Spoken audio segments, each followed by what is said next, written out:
जानना बहुत ज़रूरी है। Essential health knowledge for daily living. अभी हम देखते हैं किस तरह से हमारा nutrition, personal hygiene, menstrual health, optimal wellbeing, मतलब कि अगर हमें बहुत ही अच्छी लाइफ जीनी है तो ये तीनों चीज़ों की बहुत ज़्यादा इम्पोर्टेंस है। Nutrition fundamentals, personal hygiene, menstrual health and then the best practices you should follow. सबसे पहले तो देखो न्यूट्रिशन, नंबर 1 पे न्यूट्रिशन ही आता है। अगर हम हेल्थ की बात करें तो nutrition is the process by which our body obtains nutrients for growth, energy and health maintain, है ना। अगर अच्छा न्यूट्रिशन मिलेगा तो ग्रोथ, हमें एनर्जी अच्छी मिलेगी, हमारी हेल्थ अच्छे से मेंटेन होगी। इससे न्यूट्रिशन से क्या मिलता है? Provides energy for daily activities, body functions, growth, development through out all the life stages. Immune system strong रहता है, डिजीज प्रिवेंटेड रहते हैं, विटामिन से मिनरल्स डिजीजेस को दूर रखते हैं। न्यूट्रिशन मैटर्स, न्यूट्रिशन बहुत ही इंपॉर्टेंट चीज़ है। Physical health, mental wellbeing and overall a good quality of life. ठीक है, देखो तुम्हें माल न्यूट्रिशन से बचाएगा, हेल्दी न्यूट्रिशन तुम्हें किसी भी न्यूट्रिएंट डेफिशिएंसी डिजीज से बचाएगा, तुम्हारी cognitive functions, brain and everything को कंट्रोल में रखेगा, मेंटल हेल्थ को परफेक्ट रखेगा। Chronic diseases like diabetes and heart diseases अगर हेल्दी फूड खाओगे तो उससे भी तुमको बचा कर रखेगा। अभी हम किन किन चीज़ों पर फोकस करने वाले हैं? Nutrition fundamentals, personal hygiene, menstrual health and then the best practices पर रिव्यू करेंगे, है ना। ये कैसे आप चीज़ों क्या करें, पीछे क्यों करूँगा? बस 5 मिनट में हो जाएगा यार, हो जाएगा। मैक्रोन्यूट्रिएंट्स, कार्बोहाइड्रेट्स और प्राइमरी एनर्जी सोर्स तुम बचपन से करते आ रहे हो। प्रोटीन, ये तुम्हारी टिश्यूज, एंजाइम्स को बनाता है। फैट्स भी बहुत ज़रूरी है एनर्जी को स्टोर करने के लिए, विटामिन्स को एब्जॉर्ब करने के लिए। तो कई लड़कियां जो है फिगर मेंटेन करती हैं, फैट्स को अवॉइड करती हैं। प्लीज़ ऐसा नहीं करो, तुम्हारी ग्रोथ फैट से ही आएगी और किसी चीज़ से नहीं आएगी। Micronutrients they are needed in very less amount, लेकिन चाहिए। विटामिन्स अच्छे इम्यून सिस्टम के लिए, अच्छे metabolism are the chemical reactions taking place in our body. Minerals हमारे बोन्स के लिए, टीथ के लिए। एंटीऑक्सीडेंट्स भी बहुत ज़रूरी है। Water, it regulates body temperature, जैसे कि बहुत गर्मी है, बहुत ठंड है, दोनों में ही वाटर हमें बचा के रखता है। न्यूट्रिएंट्स को throughout head to toe, nutrients को ट्रांसपोर्ट करता है, हमारी बॉडी से वेस्ट को रिमूव करता है। ओके, हेल्दी प्लेट, जो तुम प्लेट में खाना लेके बैठे हो एक बार चेक कर लो, इज इट हेल्दी और नॉट। बैलेंस डाइट, जितने भी मेजर फूड ग्रुप्स हैं उसमें से प्रोपोर्शनेट अमाउंट में सब होना चाहिए। देखो तुम जो डिस्ट्रीब्यूट करो सारे के सारे फूड, वेजिटेबल्स कि ये तुम्हारी जितनी तुम्हारी इंटेक है उसका जितना हम लोगों को लेना है 100% तो नहीं हो पाता, 50% से ज़्यादा ही होना चाहिए। तो ये तुम्हारा चार्ट है कि कितना वेजिटेबल, कितना फ्रूट, कितना ग्रेन्स और कितना प्रोटीन तुमको एक दिन में खाना चाहिए। ठीक है, न्यूट्रिशन थ्रू लाइफ तुम्हें बताया जा रहा है। चाइल्डहुड में क्या लेना चाहिए? कैलोरीज, बहुत ज़्यादा कैलोरीज इन चाइल्डहुड। अच्छा प्रोटीन ग्रोथ के लिए, कैल्शियम बोन्स के लिए, आयरन सिमिलरली। इस तरह से तुम्हारी फिजिकल हमारे डेवलपमेंट के लिए ज़रूरी है। एडोलेसेंट, तुम लोगों की एज, टीनेजर को तुम लोगों को ज़्यादा से ज़्यादा न्यूट्रिएंट्स चाहिए। ग्रोथ स्पर्ट, अब तुम्हारी ग्रोथ एकदम शूट कर रही है, तुम्हें स्पेशल अटेंशन देना होगा आयरन एंड कैल्शियम। ठीक है, जब तुम एडल्ट हो जाओगे तो तुम लोगों को थोड़ा सा हेल्दी खाना खाना होगा, डिजीजेस को रोकने की कोशिश करनी है और एक अच्छा लाइफस्टाइल जो कि सबसे ज़रूरी है। तो अर्ली डिटेक्शन, अगर तुमको न्यूट्रिएंट डेफिशिएंसी डिजीजेस होने के चांसेस है तो अपनी स्क्रीनिंग करते रहो हेल्थ वाइज कि कहीं मुझे थकावट तो नहीं हो रही। कैसे? बैलेंस डाइट रखो। बैलेंस डाइट तुमको हर तरह की डेफिशिएंसी से बचा के रखेगा। आयरन की डेफिशिएंसी कैसे पता चलेगी? अनीमिया हो जाएगा, वो कैसे पता चलेगा? फटीग, तुम बहुत ही ज़्यादा टायर्ड फील कर रहे हो, तुम्हारा इम्यून सिस्टम वीक हो गया है, तुम्हें खांसी जुकाम बहुत फ्रीक्वेंटली हो रहा है। पर्टिकुलरली आयरन की डेफिशिएंसी वुमेन में होती है। क्यों वुमेन्स को आयरन की डेफिशिएंसी के चांसेस मेल के कंपैरिजन में ज़्यादा है? मेंस्ट्रुअल साइकिल, उसमें इतना सारा ब्लड फ्लो हो जाता है, तो बॉयज़ में तो ये नहीं है ना।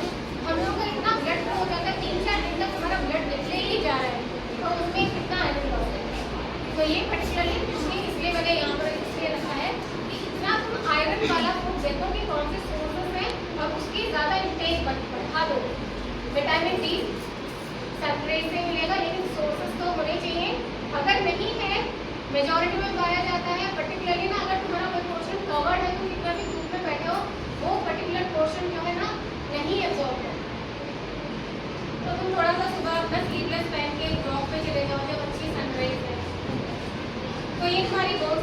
सकता है, मसल पेन होगी और इन्फेक्शन, कोई भी किसी भी तरह की इन्फेक्शन होने के रिस्क बढ़ जाएगा। कैल्शियम की डेफिशिएंसी तुमको बताइए, बोन्स वीक हो जाएंगी, ऑस्टियोपोरोसिस, ऑस्टियो मींस बोन, पोरोसिस छेद हो जाता है, बोन्स अंदर से चिपचिप वाली हो जाती है, डेंटल प्रॉब्लम हो रही थी, कैल्शियम नहीं है तो मील प्लान करो अपना।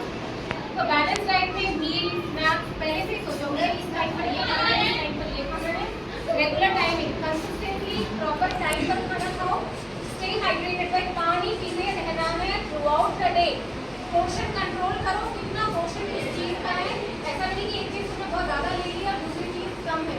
कई बार चावल ज़्यादा लेके बच्चे जो है दाल एंड सब्जी कम लेते हैं, थोड़ा पोर्शन को कंट्रोल में रखो, माइंडफुल ईटिंग, तुम देखो भूख कब लग रही है और तुम्हारे अंदर फुलनेस फीलिंग है, इनको थोड़ा देख लो कि सच्ची में भूख है कि ये तुम्हें कॉज ट्रिगर है। पर्सनल हाइजीन वेरी इंपॉर्टेंट, तो इसमें क्लीनलीनेस जिससे कि जर्म्स एंड डिजीजेस को रोक दिया जाए। रेगुलर बेबिंग है तो तुमको पता ही है, ये नहीं कि ठंड है 3-3 मिनट तक नहा नहीं रही हो, भाई ये बहुत ज़रूरी है। टीनेजर है, रेगुलर वॉशिंग, रेगुलर बेबिंग, ठंड है गर्मी है या जो भी है बहुत ज़रूरी है। डेंटल केयर ये भी तुमको पता ही होगा, brushing and all.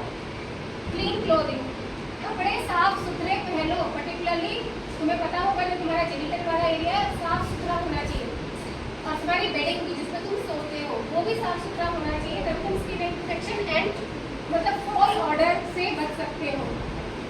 Environmental hygiene तुम्हारे आसपास क्लीन वाटर होना चाहिए, सैनिटेशन अच्छी फैसिलिटी होनी चाहिए, नहीं है तो तुम जो भी कंट्रोलिंग पावर है उनको जाके बताओ कि हमें एक क्लीन टॉयलेट प्रोवाइड करवाओ। फूड हैंडलिंग प्रैक्टिसेस तुम्हारे घर में भी देखो, खाना कवर्ड है, ठीक है, कौन उसको तुम ऐसी जगह मत खाओ जिनके हाथ तुम्हें लग रहा है डर्टी हो सकते हैं। वेस्ट डिस्पोजल, ये सब चीज़ों का जहाँ पर बैक्टीरिया ब्रीड करें ऐसी चीज़ों से दूर रखो।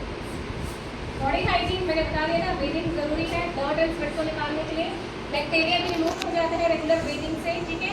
Hair care, proper hairs wash करो, स्कार्फ को इन्फेक्शन फ्री रखो, डैंड्रफ वगैरह नहीं होगा। नेल्स केयर, ठीक है, नेल्स की ट्रिमिंग भी टाइम टू टाइम होनी चाहिए। हैंड वॉशिंग, ये तो तुमने कोरोना में भी सीख लिया होगा, एटलीस्ट 20 सेकेंड्स तक तो तुमको अपना हैंड वॉश करना है, जर्म्स को, इलनेस को, ट्रांसमिशन को तभी रोका जा सकता है। कब तक वॉश करना है?